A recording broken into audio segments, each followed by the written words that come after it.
यह दुनिया का सबसे पहला कत्ल था। एक भाई ने अपने ही भाई का खून बहा दिया। लेकिन यह सिर्फ एक हत्या नहीं थी, बल्कि जलन, नफरत और गुस्से का अंजाम था, जहां एक इंसान अपनी इंसानियत से हार गया। हजरत आदम अलैहिस्सलाम के दो बेटे हाबील और काबील एक ही घर में पल्ले बढ़े, मगर उनकी सोच और स्वभाव एक दूसरे से बिल्कुल अलग थे। हाबील नेक दिल, ईमानदार और अल्लाह का फरमाबरदार था, जबकि काबील जिद्दी और गुस्सैल।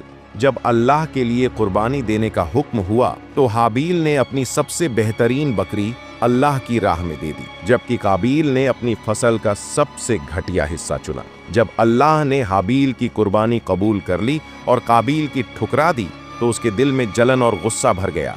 यह जलन इतनी बढ़ गई कि एक दिन जब हाबील अकेला था तो काबील ने उस पर हमला कर दिया। उसने हाबील का गला दबा दिया, पत्थर उठाया और अपने ही हाथों से अपने भाई का कत्ल कर दिया। जैसे ही हाबील की निढाल देह जमीन पर गिरी, काबील सकते में आ गया। उसे समझ नहीं आया कि अब अपने भाई की लाश का क्या करे। यह उसके जीवन की पहली मौत। पहली बार उसने किसी को मरते हुए देखा था और पहली बार अपने ही हाथों से खून बहाया था। घबराया हुआ वह इधर उधर भटकने लगा। तभी उसने देखा कि एक कौवा जमीन खोद रहा है और उसमें एक मरी हुई चिड़िया को दफना रहा है। यह देख काबील को समझ आया कि उसे भी अपने भाई की लाश जमीन में दफना देनी चाहिए। उसने जमीन खोदी, अपने भाई को दफनाया और अफसोस से कहा, मैं तो इस कौवे से भी कम अक्ल निकला, लेकिन अब पछताने का कोई फायदा नहीं था। काबील दुनिया का पहला कातिल बन चुका था।